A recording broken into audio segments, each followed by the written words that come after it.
Welcome to TORAH Talk. I am your host, William Hall, broadcasting live out of Kingsland, Texas, USA, with another episode of TNT, the Twisted New Testament, with Rabbi Stuart Federow from Houston, Texas. Welcome back to the show, Rabbi. Good to see you this week. Good to be here. Always good to see you and good to be here in the studio with you. One of these days, again, in the studio with me. Yes, I know. I was thought we were going to be able to do that this month, but we weren't able to do it. Yeah, we'll get here soon, though. It's definitely fun whenever we're sitting side by side. That's pretty awesome. Well, it's been a really good week. We've had a lot of good episodes on other shows with just so many conversations and so many different things going on. It's just, I don't know. I don't even know where to begin. Oh, actually, I know where to begin. I need to begin by opening up the phone lines. Hey, good news. We got the phone call echo thing fixed. Thanks to a good friend on Facebook, Mr. Mitch Houston, like Houston, but Houston. He really gave me a really good course, a 101 course on how to run my soundboard. Taught me stuff about this thing I didn't know. I learned more in 10 minutes than I learned in 2 years on this thing. It's pretty cool. So with that said, we got the phone lines, that issue fixed. Baruch Hashem for that. And so I'll get it logged in so I can figure out where to put my password, and there it is. I know how you feel about the password. Man, I know. I can't believe Skype will do that to you. It's pretty messed up. Okay, now we're officially logged in. Volume is turned up, so 855-95-BIBLE is your call-in number. It's 855-952-4253. Number is on your screen right there. So be sure to call in. So, holy guacamole, man. I tell you what. So tell me what was going on with you. You were talking to me about something, and some things came up. Oh, there's something on Facebook. Let's talk about that. What's it called? Facebook page that has become overrun with Messianics. You know, quoting their Messianic Misquote of the Month magazines. And it's clear that they never read any of this themselves. They're just copy-pasting from, like I always call it, Messianic Misquote of the Month magazines. And I called one on it, and he took my comment and said, "Oh, that gives me a great idea for an essay." And he wrote an essay. That's just the most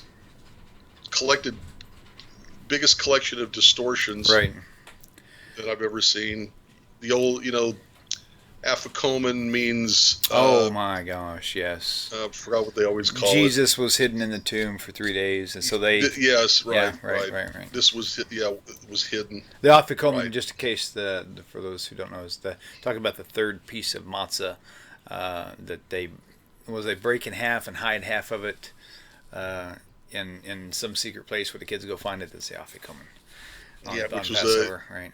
Something that only developed in the 1600s. And I still... Which is to say 1600 years after Jesus was dead.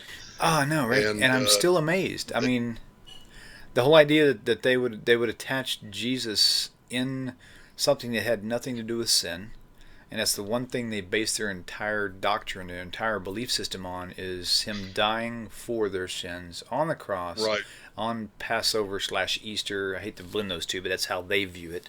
Yes, of course. And there's absolutely no connection whatsoever. And it's really funny. I do believe with all my heart that a lot of them have conflated, because of the way the reading is in the Torah about Passover and how it talks about the holy days. They don't realize that it's talking about all the holy days, kind of like in an order or in a process. And it's like it's talking about Passover, but then it goes into talking about Yom Kippur with the scapegoat and all this other stuff. And they kind of conflated the two together, maybe because they were read within a couple paragraphs, thinking it's the same thing. I don't know, but you would think that the writers of the New Testament would have been a little bit more scholarly than that. You would think. You would think they should have been, but there's no reason to believe that they would be. I mean, they're just, Right. What is that big... Hang on a second. They knew more about the paganism around them than they did about their own Judaism. Interesting. At any rate. Hey, I'm going to turn my mic down. I'm going to turn my mic down for 1 second.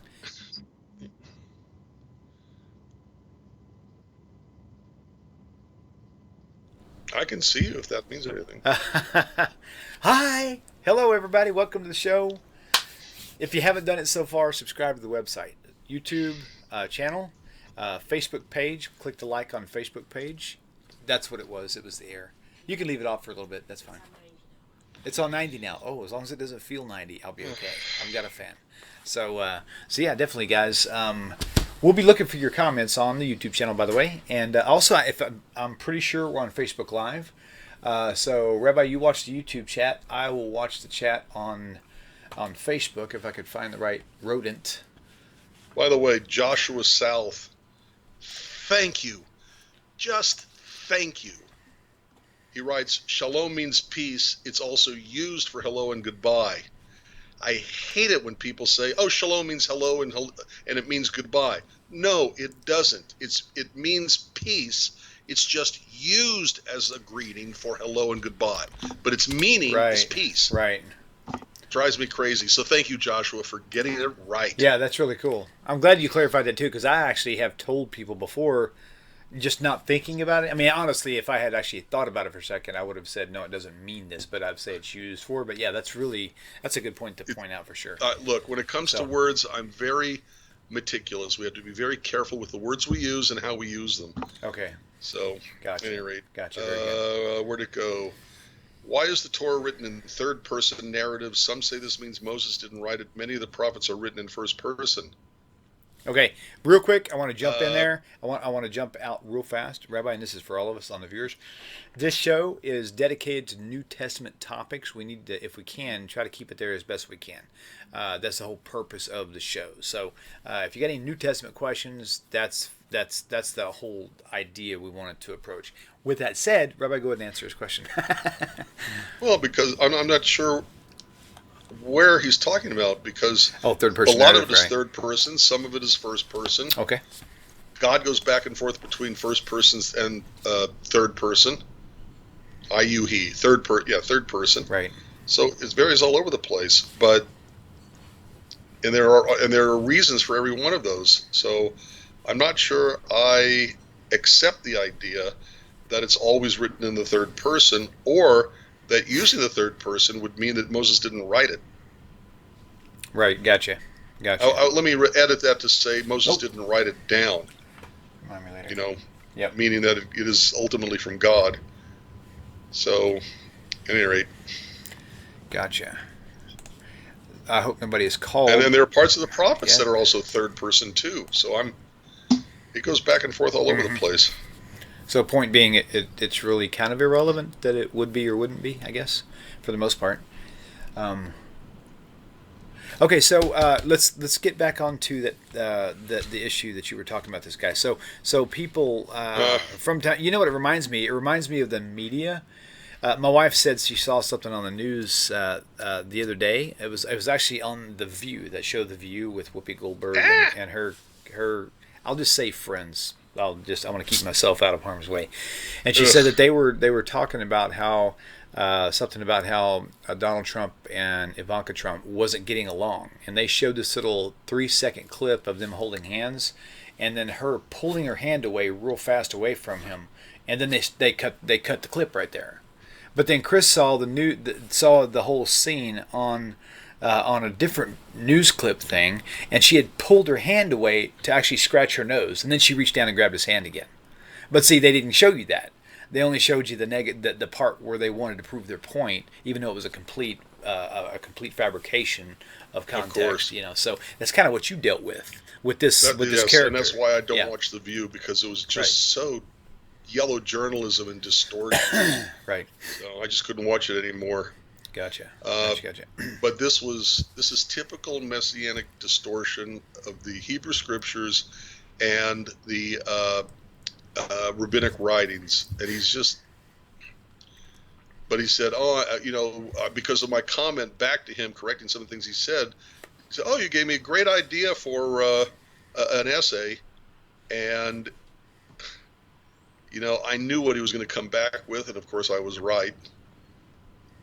And my response to him was, I'm honored to be the inspiration for something that when it's read by somebody who knows God, knows the Tanakh, and knows rabbinic writings will know this and its author for exactly what they are. Yeah. Wow. Guys, if y'all don't call in with let's the question, see. we're going to start talking about something that y'all are going to be bored with. So get that phone ringing. 855-955. Call and say hi. Oh, yeah. Whatever. Yes. Let them call. Pardon me. RB asked, anyone can tell me if it's important to get a rabbi official confirmation to be a believer of Torah? I am a former Christian. I'm not sure what he means by believer of Torah, because Are you looking at in YouTube some chat? ways, I'm looking at the chat. Okay, let's see. Oh yeah, anyone tell me? Okay, and Oh no! I know what he's asking. I think. No, official you do not. confirmation. You do not have to have a rabbi sign anything or confirm that you are B'nai Noach or that you're not a Christian. You don't have to have something validified through that. You just have to walk out the Torah as your current status. You don't need that. Now, if you were calling yourself a Jew, that would be different. You do have to have a conversion to be. If you're going around telling people you're Jewish, that's a whole different story. But if you're not Jewish and you're just simply you're not into idolatry anymore, no, you don't have to have anything like that. Just study and just keep serving Hashem the best you can, and that's all you need, man. That's all you need. So.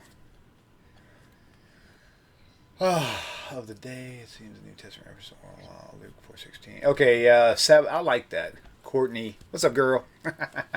Let's go there. Luke 4:16, the Sabbath day's journey. There's most people would argue, not Courtney, of course, but other people, many Christians and whatever would argue that there's that the oral Torah is completely a sham, that it's completely blah blah blah blah blah blah blah blah. But there's evidence in the New Testament where the oral Torah not only was existed, but it was highly reflected upon. In fact, so much to the point they didn't even comment on it. I mean, if I told you something about our house and I mentioned something that was a strange statement, you would ask me to clarify, and I would have to clarify what I meant. But they didn't actually clarify, which means they all kind of knew what they were talking about. So it was common practice that they exercise the oral Torah. So Sabbath day's journey, you can only walk a certain distance on the Sabbath day, and so that's a really good one, Luke 4:16. And thank you, Courtney, because I actually had forgotten where that was. Now I have a memory note, so I'll put it up on screen for us. Wait a minute. Where in Luke 4:16 says you can't do the walking? No, and it should just simply say Sabbath day's journey, unless I misread. No, Luke 4:16 is right. Oh, that's the reference to Haftarah. Never mind. That's a reference she said. And he came to Nazareth where he had been brought up, and as his custom was, he went into the synagogue on the Sabbath day and stood up to read, and they read from the prophet. In other words, it's talking about the Haftarah. She's right, but just the wrong address. Let me see if I can find the right address. I know what she's talking about. No, I'm talking about the Sabbath day's journey. That is, she's saying that's not the right address for that, and that's what I'm going to look for right now. She probably did a search on Sabbath day because it uses the term Sabbath day. It does not say Sabbath day's journey, just Sabbath day. Okay, Sabbath day's journey. There we go, and that is going to be. Come on, you Google dude. Google's usually really good about pulling stuff up. That's like one of the best Bible searches ever, usually. Let's see, Sabbath day's journey, New Testament. I never thought of using Google to do a search of the Tanakh. It's actually the best way to do it, and the reason why is because Google is not case sensitive, and it will even accept it if you misspell a word. Your Bible software does not do that. If you misspell something or whatever, it just says, sorry, search not found.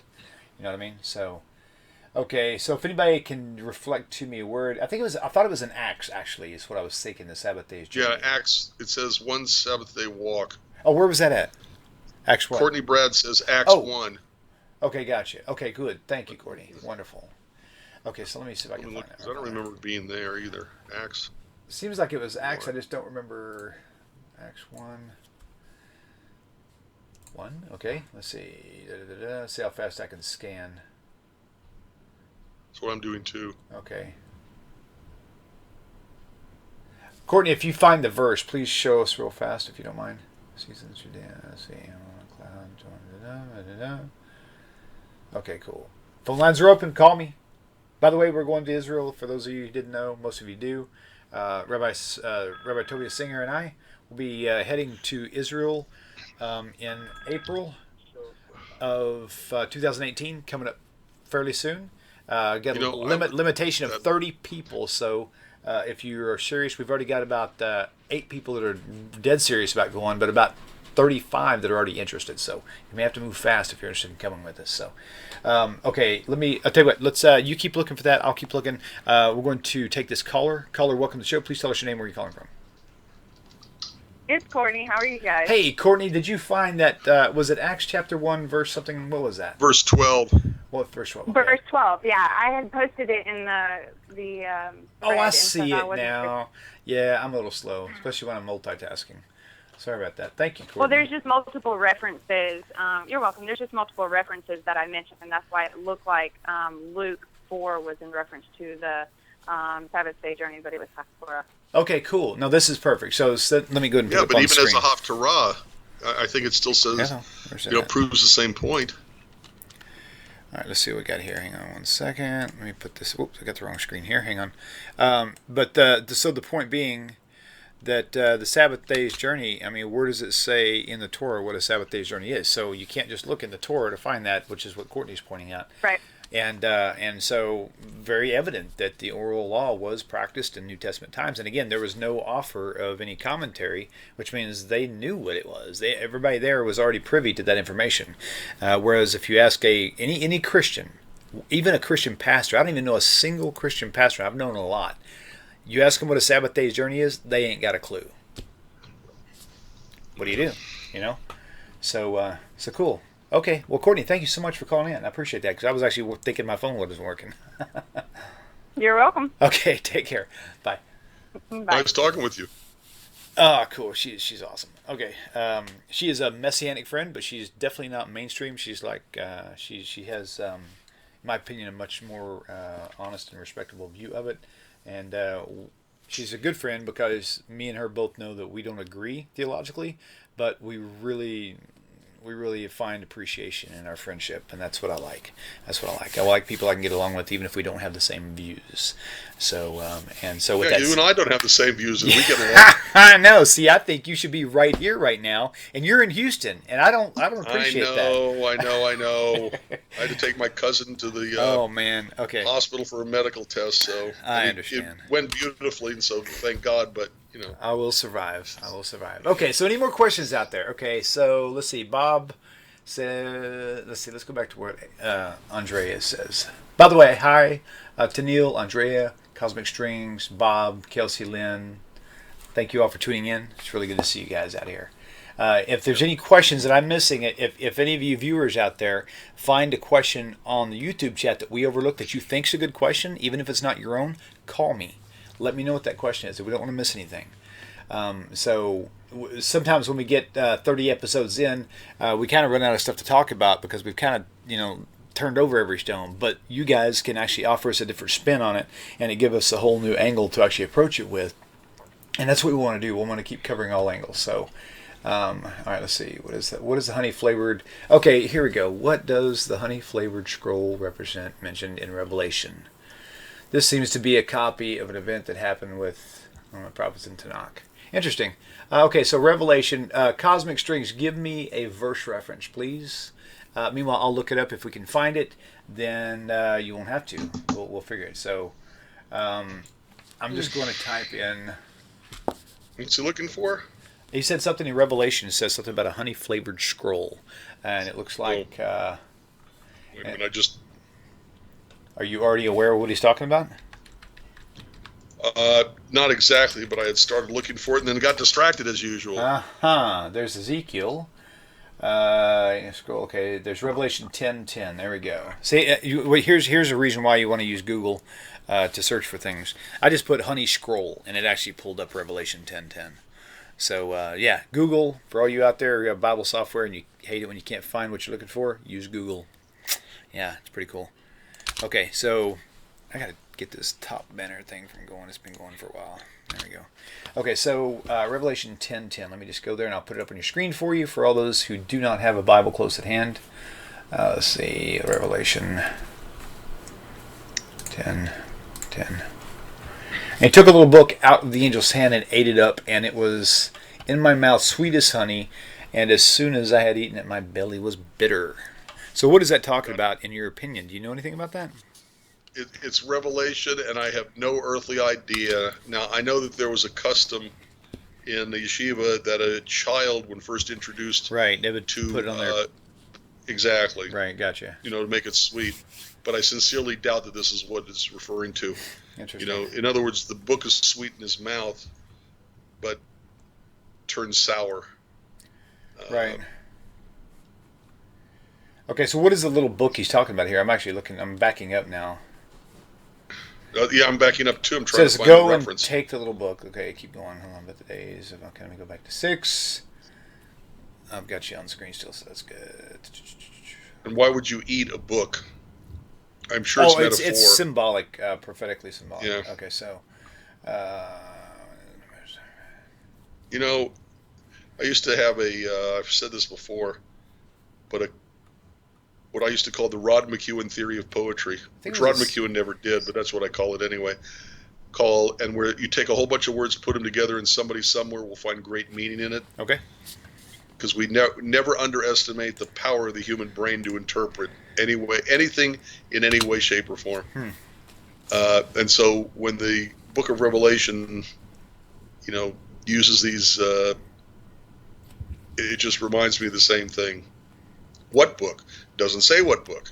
You could make it the Book of Life. You could make it a horror novel. You could, make it a book mistranslated from the Russian. It could be anything. Right. So I'm sure that. Okay. Oh, I don't have them on this computer. It's the one at the house, at the synagogue. But there are commentaries that might give you an interesting idea on what that is supposed to be. Okay, so so Ezekiel 3:3 was pointed out by Hallelujah. Said basically, let me put it back on screen. I don't have to read as much. Okay, so moreover, he said unto me, Son of man, eat that thou findest to eat this roll, and go and speak unto the house of Israel. So I opened my mouth, and he caused me to eat that roll, not scroll, roll. That's interesting. Right, well, that could be a translation thing. Depends. Right. But that could also be a how we get God's word into us image. Yeah, that's true. Eat it, like vision. and it tells the prophet what he's supposed to say. Right on. Who knows? Yep. Very good. Okay. Very, very good. All right. So, as we were talking earlier about the whole Easter Passover thing, right. For me, I spent a lot of time in my second year, not the third year when I finally left the New Testament belief system, but in the second year, I spent a lot of time trying to figure out who the scapegoat was. Because they, in the New Testament where they had Jesus they was going to say, well, we'll let Jesus go, or we'll let Barabbas go, which was a murderer or a thief or whatever he was. And so the conversation was, well, he was the scapegoat. Well, the scapegoat has nothing to do with Passover. That has to do with Yom Kippur. And so, which is when I first realized that they were conflating the two holy days, even though they're 6 months apart. They're on opposite ends of the calendar. It's not like they were like back to back and you could have accidentally misunderstood them. They literally are on opposite ends of the calendar. So there's no connection there. It's really interesting. Okay. By the way, yes. Somebody talks about the Book of Revelation sounds a lot like Ezekiel, right, something. Long time ago, I read a master's thesis that took the Book of Revelation, the Book of Daniel, Ezekiel. Actually, Daniel is what I was thinking of, not Ezekiel. Sorry, with Revelation. No, Daniel, Ezekiel, and one more, and shows that you take various narratives, and concepts from these three, but I wish I could remember the third one, book, and that's how you wind up with the Book of Revelation. That it really is a copy paste and reinterpretation of the images in those three books. Interesting. Daniel, Ezekiel, and I can't remember. It's a very interesting thesis, though. Right. Interesting. Let's see. Okay. Let's see. Did the phone ring? I thought the phone rang. Nope. No ringers. We're waiting for a phone call. Okay, so tell me, this week's Torah Parsha is not. I just got to saying not to talk about Torah Parsha, but I'm actually going to connect it with the New Testament. I've heard people try to connect the New Testament with Korach. And the situation. No, not Korach. Right. Yeah, was it Korach? Both of them, Korach and Phinehas, because Korach died. You can call it bloodshed. Phinehas, speared the two idolaters, the two adulterers to the ground. Bloodshed. Right. Salvation. Whatever you want to call it. And they try to connect all of these things to saying, see, Yeah, anybody God who does dies. use right. Yeah, exactly. Yes. That's the connection. Anybody who dies. That's a good point. Forget the word blood, but anybody who dies, and all of a sudden atonement has been has taken place. So, what Right. would be your advisement about that whole concept? Well, first of all, they're having sex in the middle of the community, In front of the Beit HaMikdash, right? a violation of a whole lot of things, not to mention good taste. Okay, You think? and as long as funny. something is an affront to God, God is going to get angry about it. And when Pinchas, got them, okay, he stopped the insult to God. But that doesn't mean it took the guilt away from everybody else for any additional or any other sin they were committing. Right. It had nothing to do with everybody else's sin. It had to do with doing a sin right in the middle of the sanctuary. I need to write this down because you're making me think of questions I want to ask you. So It doesn't mean I'll know the answer. that's all right. I'm sure we'll figure it out. But the idea is that this is an affront to God. You stop the affront. Right. So God is going to get mad. He's going to get after everybody for letting it happen. And until Pinchas does something about it, Okay. God is getting angrier and angrier and angrier. And then when Pinchas does something about it, God's anger stops because what was an affront to God is no longer happening. Logical, simple, easy to understand. Literally what the text says, and you don't. And to make the leap of faith, no pun intended, Right. that this was somehow taking away everybody else's guilt or everybody else's sin for everything that ever happened above and beyond this is nonsense. Jacob It's Daniel. I wished I could reach through there Yes. and just give you a high five, dude. That just like summed up the entire Tanakh in one idea. Because you connect this. Okay, Jacob Daniel says, was it? Where'd he go? It's scrolling. Was it their death, or was it the killing action that atoned? And so And the the answer point is is nothing atoned no, for anything. But the point he's making is, what was the thing that made a change? And it wasn't them dying. It was the fact that he went through that action. It's like Passover. I have no problem. I have no problem with saying it was their death. Right, but my point is, but it's not really the death. It's think the fact think about the Passover lamb. What was it that saved the firstborn male of the home? Was it the death of the lamb, or was it their action of slaughtering that which was an Egyptian god, not a godly god? It was and slaughtering a idolatrous pagan god. Okay, in Right. front of the Egyptians. That's the point But it that didn't- Jacob is making. It's the slaughtering Okay, of it that all right. did it, not it dying, but the fact that they slaughtered it.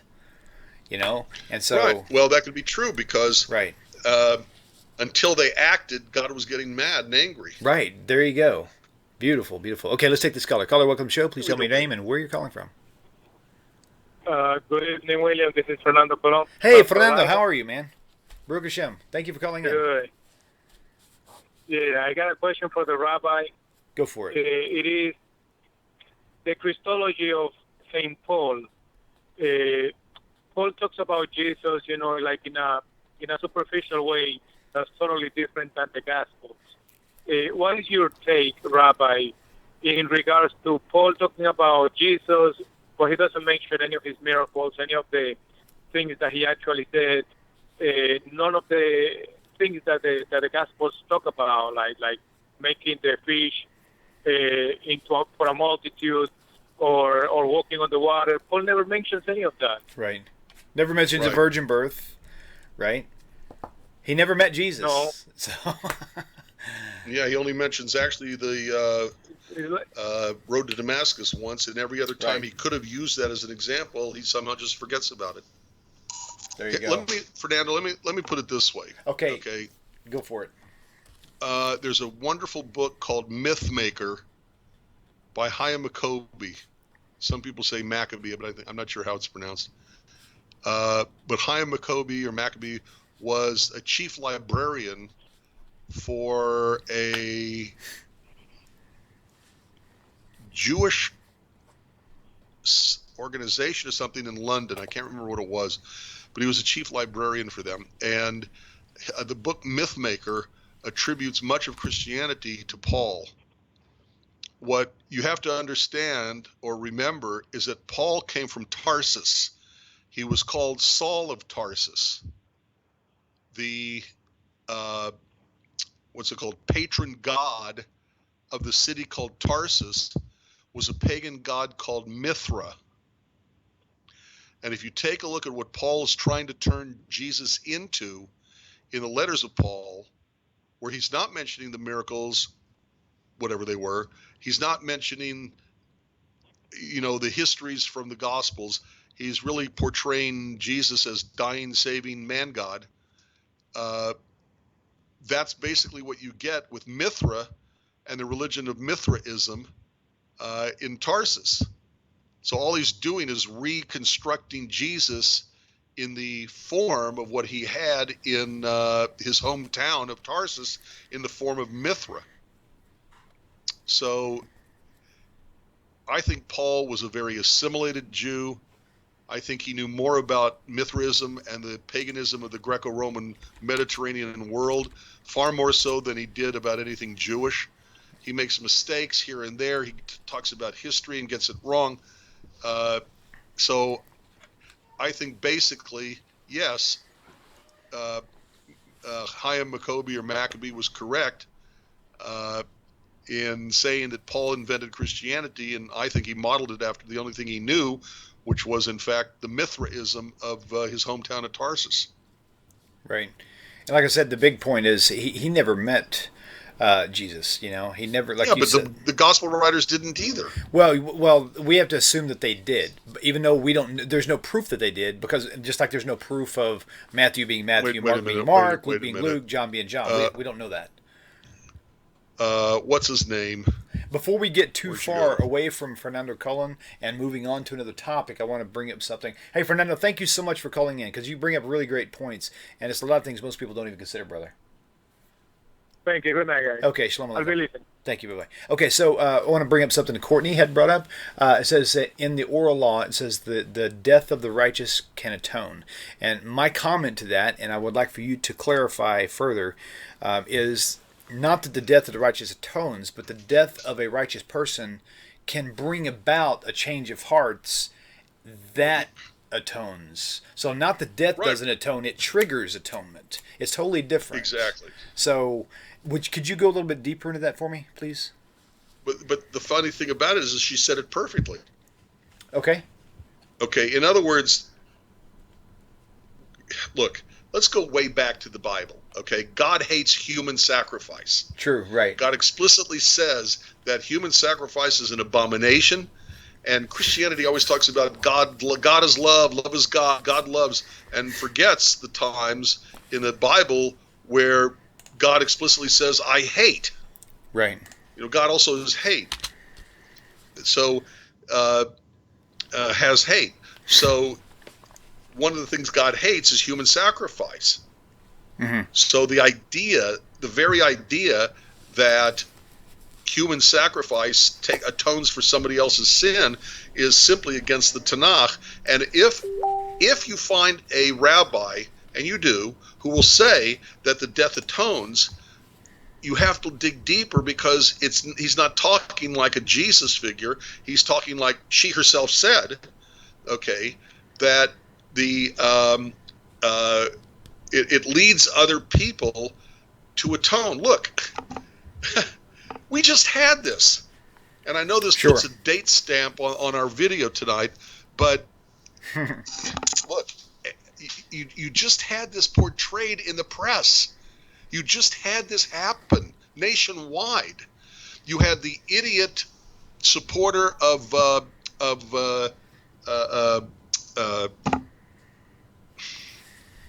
I'm so bad with names. The Democratic Party competition to Clinton. Sanders or Clinton? The guy who supported Sanders kills or tries to kill Republican Congress people. Okay, at the baseball game. Okay, whatever. At the baseball game. Right, gotcha. One guy is very, very close to dying. Okay. Oh yeah, right. And he said he wishes he would have died. Whether people, whether they agree with his philosophy or his politics or not. Right. Everybody saw this and went, "Oh my God, maybe I ought to think about what I'm doing. Maybe I'm too drastic in my rhetoric. Maybe I'm too strong in my rhetoric," and it made people think, even only for a little while, about their own behavior. This is the natural, normal response to a great person or even a celebrity. Okay, may or may not be great. The natural, normal response to a great person. When a person dies, a public figure dies, it makes everybody question their behavior. Right. And that's exactly what happened. Okay, and what they're referring to in these rabbinic passages, which say the death atones. The death doesn't atone like a Jesus figure. Right. The death inspires people to question their own behavior and to repent for what they're doing wrong. Exactly as you had with whatever his name is. Can't think of his name. Right, got Scalise? Yeah. Don't ask. I don't know that name. So I can't remember. Okay, cool. I'm so bad with names. Right, Henry? No, just kidding. Watch it now. I do know where you live. I don't remember how to get there though, so you're safe. Oh my gosh. Okay, so here's the thing. Okay, what regarding Pesach? Scalise, right. Thank you, Mystery. Regarding Passover, right? / Easter, right? It's clear it wasn't a ham. That's funny. I saw somebody post on Facebook something from Kroger, and it had a sticker on there. It said Easter hams kosher for Passover. Oh, great! Oh my gosh! But anyway, so Passover, there's 7 different types of sacrifices in the Torah. I'm guessing, right? 7. Can you tell me a handful of them or all of them? Okay, let's see. There's the whole burnt offering. Let me tell you where we're going. There's the Thanksgiving offering. There is the elevation offering. Yeah, but the elevation offering usually means it's Olam, whatever. Like it's burnt up, right? Okay, gotcha. My point is, what type of offering was the Pesach? It wasn't a free will offering or something like that, right? Peace offering. You could call it a free will offering, but it wasn't any kind of those offerings. Explain. It was a commandment to the people as a people. The first time that as a people unified together instead of random individuals who are descended from the same family, Abraham, Isaac, and Jacob. It's the first time a commandment was given to the people as a people. Okay, and it was for the specific purpose of showing that, yes, we will in fact obey God. Okay, and the obedience, why was it special? Okay, they rest on the Sabbath, they're obeying God. Why was this a special commandment to them? Explicitly for this purpose. Because, as we've said repeatedly here and other places, William, the Egyptians worshiped the lamb. It was a symbol of their god. Right. And the Jews were taking their symbol and slaughtering it right in front of them, thumbing their noses and saying, this is a false god, it's not a real god, and we will kill it, and it's powerless to do anything about it. Would you tell me where to find that again? I know it had to do with, it says, surely if we, slaughter these animals. There's a couple of places. Exodus 16 or something? There's a couple of places. No. Go back to Genesis. Yeah. I'm sorry, Genesis. Duh. Let's say 39, 40. 41, 35. 40 somewhere. I can't remember. Let's go to. Let's do 41 one and see what happens. Okay, then no, 4 not years. 49. That's too okay, low. no, it's actually probably like 44. I'm guessing because 41 is talking about Pharaoh's dream. All right, let me go here again. Right, the here reason it why is. I want It's to 46. Thank you. It's the end of 46. Okay, so my issue that I had, because I heard this story before. And all the men are shepherd, for their trade has been to feed cat here. Okay. Joseph said to, this is 46:31, and Joseph said to his brothers and unto his father's house, I will go up and show Pharaoh and say to him, my brothers and my father's house, who are in the land of Canaan, have come unto me. And the men are shepherds, for their trade has been to feed cattle. And they have brought their flocks and their herds and all that they have. And it shall come to pass when Pharaoh calls you and says to you, what is your occupation? You shall say, your servant's trade has been about cattle from our youth even until now. Okay. Both we and also our fathers, that you may dwell in the land of Goshen. For every shepherd is an abomination to the Egyptians. Why? Yeah, that's what I want to know. Why? Why would they be an abomination? What's the big deal about being a shepherd? Because they're trying to control their God. Because gods don't need to be shepherded. Right, that makes sense. And to further your point, the verse you mentioned last time, I think it was about 8 episodes ago, we talked about this. And you mentioned something about the story in Exodus whenever they were leaving, or right before they left, and he says, we need to go and offer a sacrifice to our God. And he's like, well, just do it here, basically. And he's like, dude, if we did this in front of you, you guys would kill us. First of all, why would they kill the Israelites if they were doing something that didn't bother them? Right, so exactly. Where is that verse at? That's what I want to see. Let me find it. Because that actually was what finally made sense to me. Oh, I get it now. That makes sense. So, okay. And it did take me a while. I did not buy that at first. It took me a long time to really wrap my head around that. So, but now it makes perfect sense. It's really weird. The further you zoom out, the better you can see the map. You know what I'm saying? Don't forget that. So, okay, cool. Let me get this back over here. Jacob Daniel, we have an external. Okay. Peace offering. Thank you. Yeah. So yeah. Thank you. That's right. It was a peace offering. So the Passover sacrifice was a peace offering. My friend Lon had told me this before, but I forgot. But the thing is, it wasn't. It wasn't a sin offering though. That's the whole point. The Passover lamb thing it was not a sin offering. Wait a minute. When you say peace offering, where do you see that? Because I think you're mistranslating something. You're probably right. I just know that. No, I may not be right. I'm wrong all the time. My main point is, I'm right. I guess the point is, okay, out of all the 7 offerings, the one thing we know Passover was a sin offering. Correct? Right, absolutely. That's the only point I was making. So stay on track with what we're on, because this is good too. I want to find that Exodus verse where it says, the storyline will tell you based on its context, that by killing the lamb goat in front of the Egyptians, they would actually kill you for that. So why would they do that? It's because you're slaughtering their God. That's why they would do that. So that's what's really important. So that's what we're trying to find out right now. Okay, cool. 42 minutes. Okay. While you're looking that up, I'm going to plug you. For you people who do not know. Not with a gun, I hope. Okay, so I'm going to put your little banner back up on screen for a second, because that's the only place I have the ad currently, I think. Let me see if I've got it somewhere else. Hang on. Nope, that's not it. That's not it. It's not there. Okay, so I'm going to put this one up there. Okay, so on your screen now you'll see a little round circle, Judaism and Christianity, a Contrast. It's a book Rabbi Federow has written. It is a super compact book, very easy to read, thin, small. It's smaller than your typical hardcover. It's about a half-inch thick, fully loaded with all the problems in theological belief between Judaism and Christianity. You'll also find, you can find this book, whatjewsbelieve.org, as well as his app for your iPhone and Android, Jewish Mission Control, and it's really cool. A lot of you've seen this before.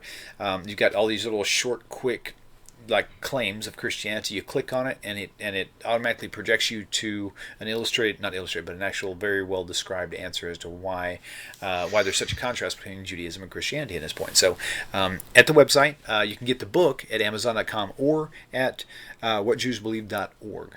Okay, so if you don't have the book, you should buy like 10 of them. I've got 10, but not because I bought them. He's a nice guy. He just kind of tossed me a handful of them. And I've already given away like 9 of them. So, Rabbi, I need more books. I'll buy the rest of them for you, though. So, okay, cool. So, we are Exodus 8. I know you're going to ask me if I found it yet. And I Exodus 8:25. Thank you, I was J. just about there. I Ariella was 7. Tikva Casey.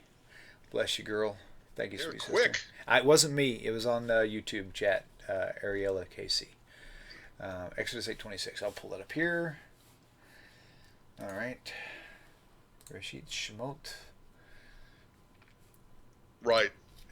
By the way, you have to be careful with this too. By the way, it says, and Moses said, it's not good for us to do so, for we shall sacrifice the abomination of the Egyptians to the Lord our God. What's the right? Lo, we shall Why is that called abomination of the Egyptians then? Because to the Jews it's an abomination. Whoa. Okay, wait. Let me reread this. Hold on. For we shall sacrifice the abomination. Oh, they're speaking abomination from their perspective, not from the Egyptians' perspective. Oh, that's right. Right. Okay, got it. We shall sacrifice the abomination of the Egyptians before their eyes, and will they not stone us? Nice. Yeah, because if it was an abomination, the Egyptians would be glad to get rid of it if it was abominable. Of course. Right, that makes perfect sense. Okay, cool. Very well explained. Okay, cool. Right, so now we found it. Yeah, good job. Thank you, Ariella. Wonderful. But remember, it goes back to Genesis to indicate that how they worship the lamb. Okay, gotcha. That makes sense. Lamb, ram, sheep, whatever you want to call it. What is Herodotus Histories 242? What is that from? That's Jacob Daniel. What? Jacob Daniel brought up the history. Herodotus Histories 242. Yeah. What is that? I don't know what that means. I'll find out. Let me Google it. Let's see what Rabbi Google says. J. Messi or Misi, I'm not sure how to pronounce his name. The lamb was an Egyptian god, yes. Remember that every single one of the 10 plagues was an attack by God, not against the Egyptians, but against the Egyptian gods. And it explicitly says so in the Torah. So every single, as a matter of fact, somewhere I have a file that shows the plague and the name of the Egyptian god and what that Egyptian god was supposed to be doing and why it was an attack on that Egyptian god. So, for example, obviously they worshiped the Nile, and Moses struck the Nile and made it bleed. Okay? Right. There was plenty of gods of the harvest. So when the locusts eat the harvest, okay, they eat the plants, that's an attack on the god who was supposed to protect the harvest, on behalf of the Egyptians who needed to eat. Interesting. So, and then who else did they worship? They worshiped the Pharaoh as a god. So the 10th plague, when it explicitly says that the plague goes up to the firstborn of Pharaoh, it's not only an attack on the next god, who would be Pharaoh's son, okay, it's also an attack on the priests, because the firstborn of the people became the priests who would help in the worship of their new Pharaoh. And Jay Messi, to answer your question, so JC is a pagan god. If Christians and Messianics want to say that Jesus/Yeshua was their Passover lamb, then yes, what they're saying is Jesus/Yeshua was the pagan god of the Egyptians that God told the Israelites to kill. That's exactly correct. That's exactly here correct. We have a translation problem with shlemim. Where are you reading from? What verse are you? Anti-missionary. Maimonides Avodah Maaseh HaKorbanot. Oh, okay. Chapter 1:4, 1 Halakha 4. Passover sacrifice is considered a peace offering shlemim.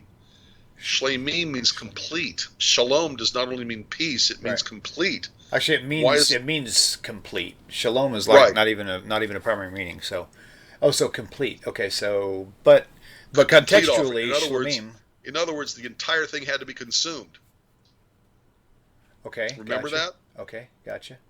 So if I'm getting this correctly, if my memory serves me right, and my memory's not so good. Right. Okay. Mine either. When it refers to a shlemim, it means it's either completely burnt up, whole burnt offering, completely consumed, either by the fire or by the person. And I don't think peace offering like, now we're going to have peace because we're making this offering. I think it's in the other meaning of the word shalom, which means a complete refuah shlema, complete recovery. Right. Yeah. Right. Good I almost point. knocked my microphone over. Yes. That is all right. I need to send you another microphone. We'll get you a USB desktop, like something that's more substantial. They'll carry your sound much better too. So okay, cool. Maybe one of those fancy ones that go in here and curve around, like an airplane pilot. Yeah. That's funny. Awesome. Well, I'm not ready to hang up By yet. the way, Jay Messi, remember, I could be wrong about that, but I'm almost sure of it. But I could be wrong. Well, Jay Messi is But- talking about the Jesus being an Egyptian god if they associate it with Passover. No, yeah, but I could be wrong about the idea of shleimim. Oh, I that don't think it wasn't means from him. That was from Give someone up, else. you make an offering and you get peace in your life. Right, gotcha. I think it really, yeah. So I but think I that was could be from wrong, that so. was from one of those. Okay, caller, welcome to the show. Please tell me your name and where you're calling from. Hello, can you hear me, caller? Yes.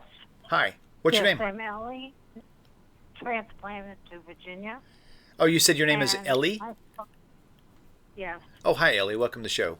What's the question for Rabbi? My father was a Benedictine during World War II, Okay. and I have a lot of his notes.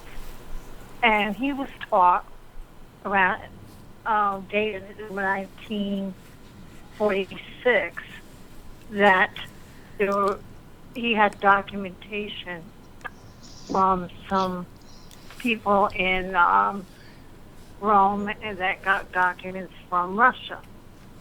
I guess during all the mix-ups and stealing from everybody, it was a whole argument to state that Jesus' Last Supper was really celebrating Pesach Sheni, Right. not the Passover, Interesting. because Jesus was asked if he was going to go to Jerusalem for Passover. He says, not now. And also, too, that Pesach Sheni for those who missed Passover, and only men would go, and it would be on the spur of the moment in preparation, and it wasn't required to register it. So just to be what is clear, your take so on that? Pesach Sheni means that it happened because they weren't prepared, right? So that means that Jesus somehow missed the date and he had to go on the second one. But I've actually heard a lot of things. I've even heard that the Last Supper pictured in the New Testament actually was the breaking of the fast of the firstborn, which happened, somewhere or another. They said that it happened historically before Pesach because of whatever the case may be. So I've heard a lot of different stories. Rabbi, you have any feedback on that? I must tell you, I couldn't really hear that well. Repeat to me what her question was. She said, "Is there a possibility of this viewpoint of Passover making more sense?" And that is that the Passover / meal in the New Testament was actually, the timing of it was on Pesach Sheni, on the second. But then that would have really missed the calendar date of the original Passover. That's kind of weird. Wow. Well, They missed a but lot see, of the stuff problem anyway. is that I don't think the New Testament itself portrays it that way. True. It portrays it as the whole city, the whole people were preparing for the Passover.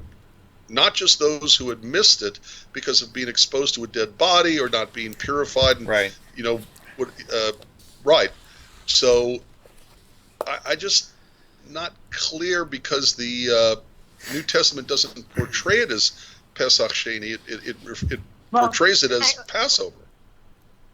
Well, if you had all these people that weren't really Jewish and weren't really following, they were writing it down as non-Jews, they would not know too much about Pesach Sheni and would assume that it was a Passover.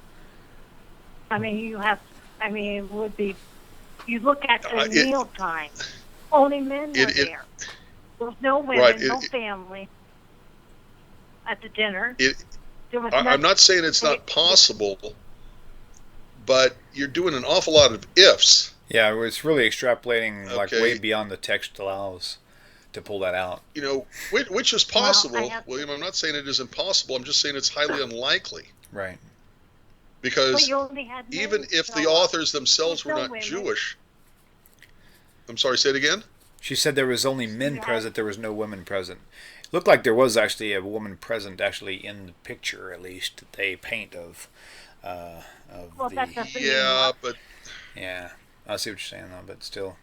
you know, That's still a and big stretch. the I mean... idea that- But my father had notes for Russian that was in Russian that came from their libraries that were confiscated by Rome.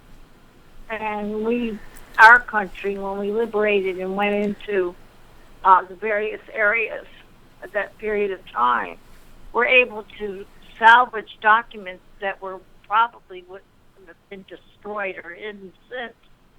But he actually believed that Jesus was, when he said he wasn't going to Jerusalem to celebrate Passover, he was going to go later, that he really did go later. That the people that wrote the New Testament had no comprehension of the depths of Pesach Sheni and what it really meant, and why only men went. Right, but the biggest issue I have of that is that the whole point of the New Testament is to try to paint the Jesus of the New Testament, God or God's equivalent Son, shared partnership, whatever the case may be, and the Savior to the Jewish people. Why would he miss the original Passover and skip it to Pesach Sheni?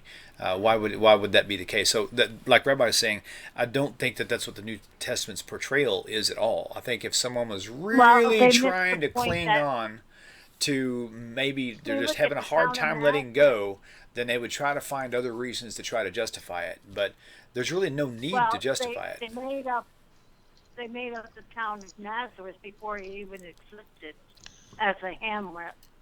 Two, he could have been a Nazareth. He could have been under a vow not to drink wine or cut his hair. Yeah, I've heard. Rabbi Singer's got a great elaboration in his books on that.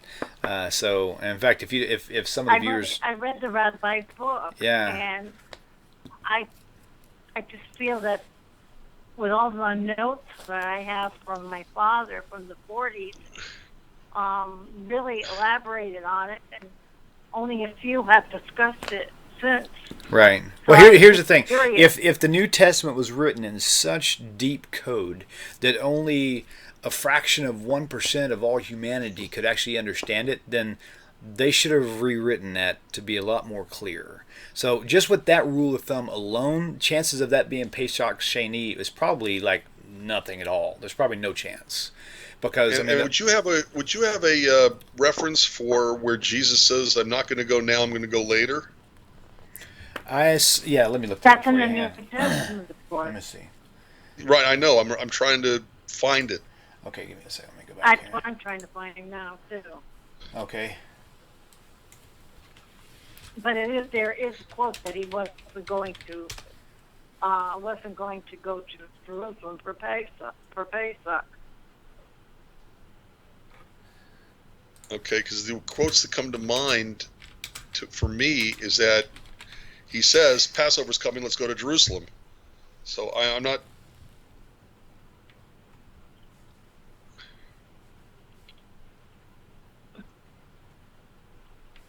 Let's see. Let me sort of find it here. I'm not finding it right now. I know which verse she's talking about. I just can't remember.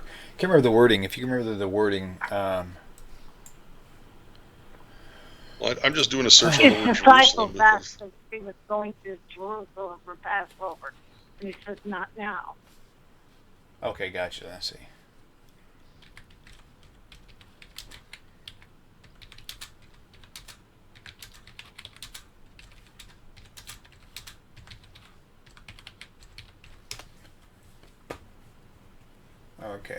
Okay, Acts 1:6. Then he got around and asked. And the Jews' Passover was at hand, and Jesus went up to Jerusalem. Acts 1:6. What is that?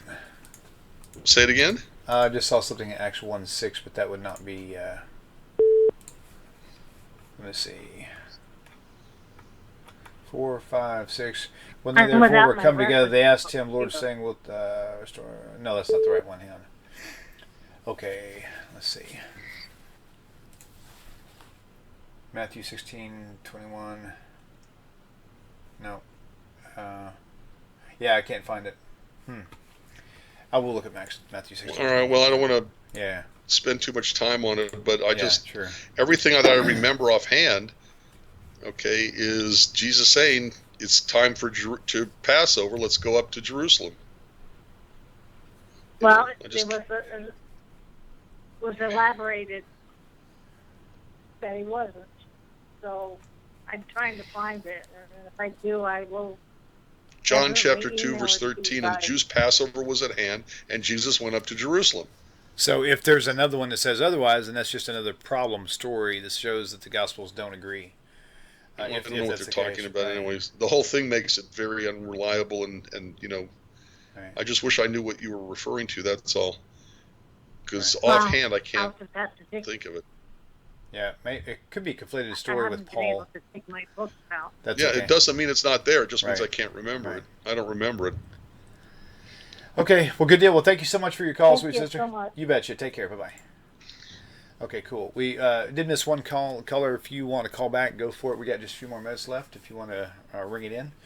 I think we're right at an hour, but we can go for another question or topic if we want to.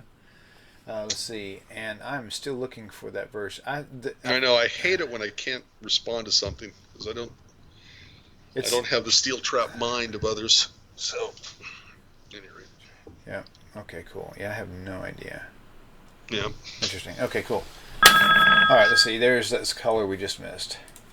Hey, thank you for calling back. What is your name, or where are you calling from? Hi, I'm David from London. Hi, David. Welcome back to the show. How are you? Okay, thanks. Sure. What's the question? Oh, do me a favor. Would you go ahead and turn your computer down for a second, if you don't mind? Yeah, I've just done that, yep. Okay, thank you. Hi. Okay, thanks. So, yeah, my question is regarding Isaiah 53 and the violence thing, or not so much Isaiah 53, but so Jesus when he cleansed the temple of the money changers, and I think I've heard Rabbi Federow mention that when that there was a biblical mandate to change money in the temple. Yes. But I've checked. I think it's Deuteronomy chapter 14, verse 24 to 26, or around maybe verse 25. So Deuteronomy 14:25. Exactly, 14:24 and following. Okay. It seems to say, exchange your tithes for silver and take the silver and go to the place the Lord your God will choose. So doesn't That's that a mean really they good should point.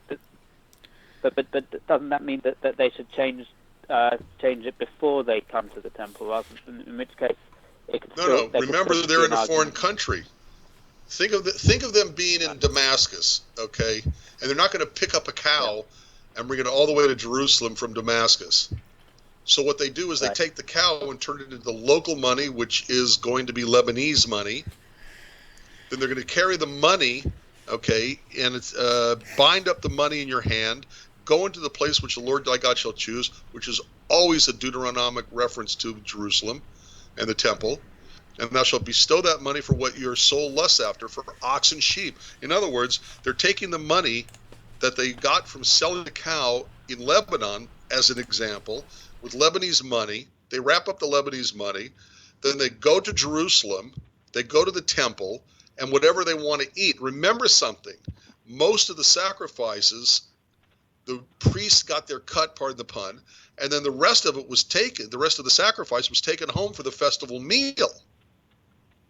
And so you buy what your soul lusts after, what you really want to eat. It's a holiday. It's you're supposed to have the best food. It's a feast for a reason.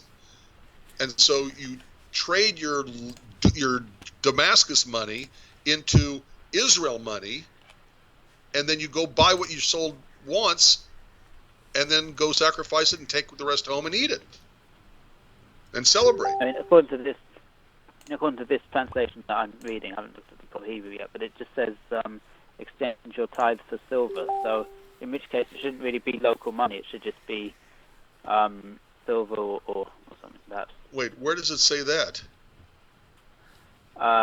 Deuteronomy 14:25. Okay. Yeah, but the word kesef is silver, but in every language I can think of, the word kesef, the local language for the word silver is the same word they use for money. Right. Minted money. Okay. It's like a universal term. Right. Right. Right. So the point is I'm sorry? It's thinking exchange your tithe for or exchange your tithe for money, and it doesn't say sort of exchange at trust, because what you're if they were to exchange it in Damascus for Damascus money and then come to the temple and exchange it again, it doesn't really say that. It only talks about exchanging it once, which could just be why can't they exchange it for shekels straight away before they get to the temple? If you want to interpret it that way, go right ahead. But to me, it makes more sense to say Deuteronomy 14:25. Okay, if it's too far, to take your cow, turn the cow into money, take the money to the temple, change the money to the local money, buy what you want, what you were going to use, whatever, and then sacrifice it. To me, that makes much more sense. Okay. In other words, God is saying somewhere along the line, you got to have a money changer and you got to have people selling sacrifices to enable the person to do what Deuteronomy 14:24 and following is describing. Right. But if you want to see it your way, that's up to you. I don't care. Everybody's free to interpret any passage any way they want to. But to me, it makes more sense when he says, if the way is too long for you so that you are not able to carry it, meaning the sacrifice, or if the place be too far from you, which the Lord your God chooses to set his name there, which means the temple, when the Lord your God has blessed you, then you shall turn it into money, bind up the money in your hand, go into the place which the eternal your God has chosen. You shall bestow that money for whatever your soul lusts after. I think at minimum, let's pretend you're right, and you don't have to have money changers. To me, it makes more sense to have money changers. Let's say you don't have money changers, okay? But it's still saying you got to have the sacrifices being sold there. So, yeah. Rabbi, that's why I'm thinking the point that Jesus makes his own scourge to beat people with, man of peace. Yeah. Okay. He goes to the temple and beats the money changers and the people selling the sacrifices, which God ordained that they be there. I think that's the whole point that he's making, is that in Matthew 21:12, it's showing that Jesus went in there, and it's giving all Christianity the view that they were buying and selling in the market, right there at the temple, and that was all evil. But it's actually commanded in the Torah for them to do, for this to actually be the place. Now, I think that maybe the point he's making is that it's a contradiction. What happened in Matthew 21:12? I think the rabbis made a great point. That maybe it's so in the sense that what Jesus was, the reason what Jesus' objection then wasn't just the money changing. It was actually selling it, which is an obligation. So, where I'm just curious, where in the New Testament was it that that Jesus was actually against the sale of an animal? Well, Matthew 21:12 is actually the verse that it pulled up, but I think it may be mentioned in a couple other locations as well. I think it's all four, actually. Is it? I gotcha. Okay. Okay, because John 2:15, Matthew and John at least. I don't see it in Mark and Luke. And I think the John version has Jesus making his own scourge with which to beat people. Right. Okay, I'll check out. Okay, very good. Thank you for bringing that up. That's a good point. Yep. Okay, thank you. Shalom Aleichem. Thanks, bye. All right. Wow, that's cool, man. Well, we're going to call that a wrap, Rabbi. I'll call you the rapping rabbi. I used to be the rabbi of rock, the rock and rabbi. I used to do a lot with. I can't picture you with long hair as a way to teach Judaism. Oh yeah, that's funny. Mainly the high school students when I was a youth group advisor. I can't picture you with long hair. Back in my young days. I think it's great. Wow. Well, thank you all for tuning in. It's been a great show, Rabbi. Thank you for your time and your finger dance. Really appreciate that. I can't ever sync with you, but I'll try. Yeah, okay. You guys go dance along. So we'll catch you guys same time, same place next week. Hashem willing. Shavua Tov to you all. And we'll see you on the other side. Take care. Shalom, shalom.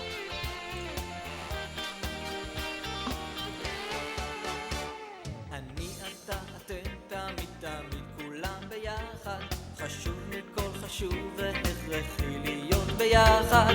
איפוק זו העוצמה, ויתור זו הגדולה, השאיפה